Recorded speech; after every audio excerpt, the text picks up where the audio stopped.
Hi, my name is Ed Beer Jr., and this is my multi-character scene drawing demonstration, Part 1, Clouds, Sky, and Fabric Technique.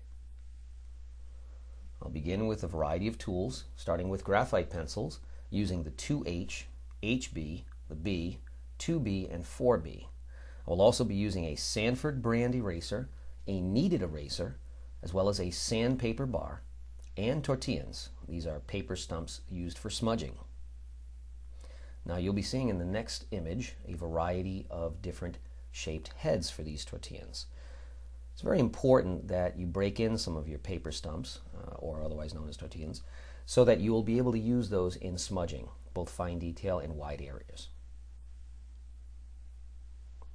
And we begin with the shading and blending the clouds and sky background.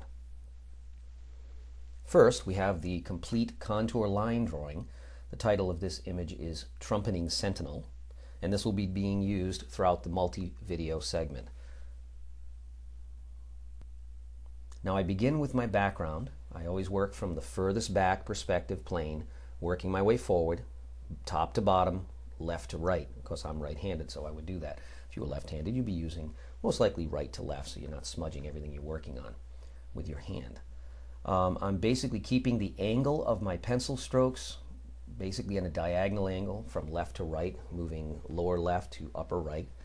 And I'm being consistent when I'm covering in or blending in all of the shadowing tones for the background in the sky. I want to make sure that I have a pretty smooth and even tonal change going on, so that later when I smudge in or blend in with the tortillas, I'll get a nice smooth effect. Now in some places, like right now, I'm putting in a second layer of shadowing, and that's going to be important so that when I blend, I've got enough graphite on the paper.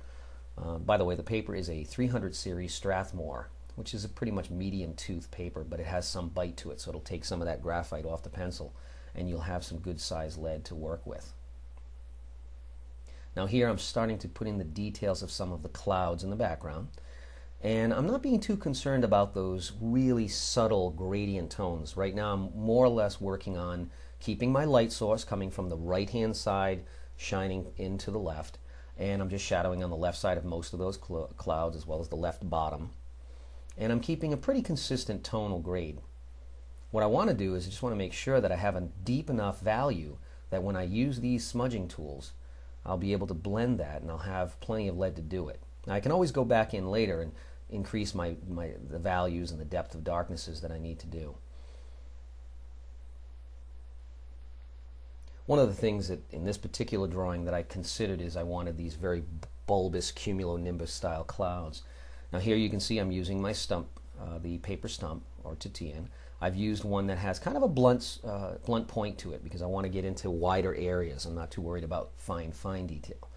And when I shadow, or shade I should say, and blend with these paper stumps, I tend to go against the grain or the angle in which I drew them in the first place. So as I was originally putting in this shadowing, I was working from the bottom left up to the upper right-hand corner diagonally in my stroke.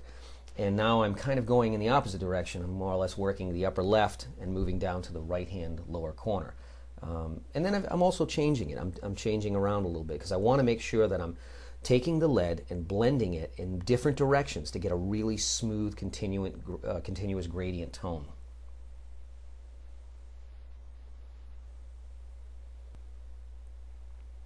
One thing that's really nice about these tortillas, these paper stump smudging tools, is that you can utilize them to really carry through some of those median gradient tones and those subtleties. You can blend them right in, and they do just a great job without having to worry about putting the graphite down for the finest little detail. You can really utilize these smudging tools almost as a drawing tool. Now as you can see right now, this is filling right in this background sky, which if it was in color would be maybe a dark blue or deeper blue or something to that effect. With the smudging tool, it just blends it right in like almost watercolor. And all this is being done just from the simple layer of lines that I put in to begin with, the basic filling that I did with the pencil. And I'm able to smudge and blend this right in all different types of subtleties.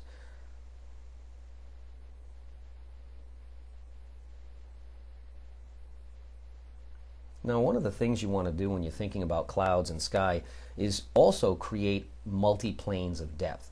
Just like you would see in real life, you'd have a lot of areas where the clouds would be further in the distance.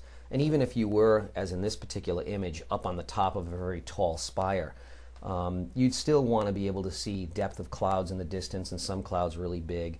And of course, this particular bird's eye view shows you lower planes down below and some of the middle planes and then even the higher planes of the sky.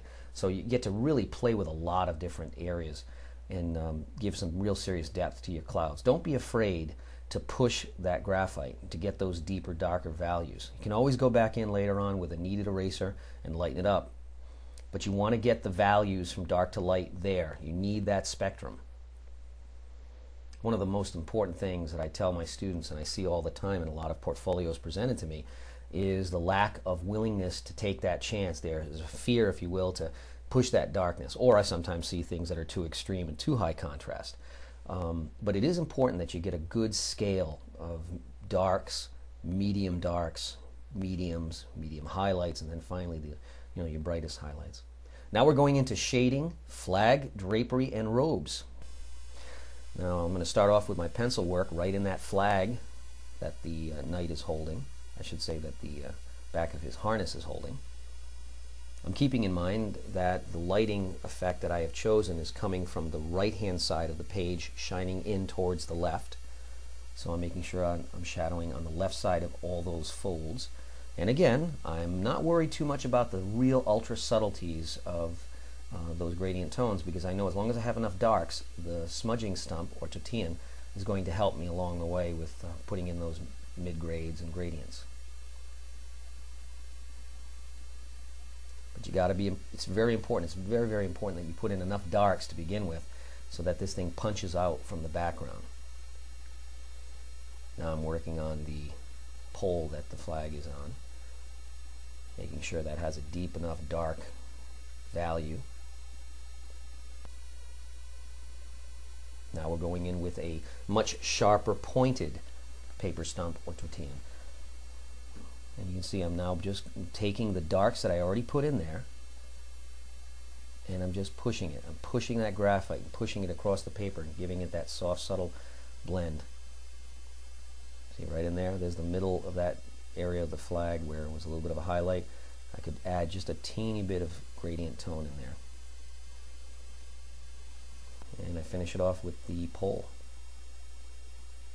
Now I'm working on the cape, which the knight has flowing in the wind. Again, I like to start off with darks. I like to go from dark to light.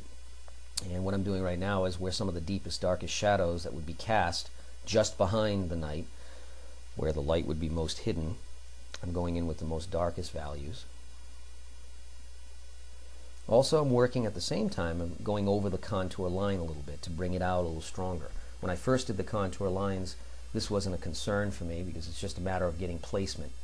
Oh, and by the way, I'd like to point out that this particular drawing was done from start to finish without any reference material.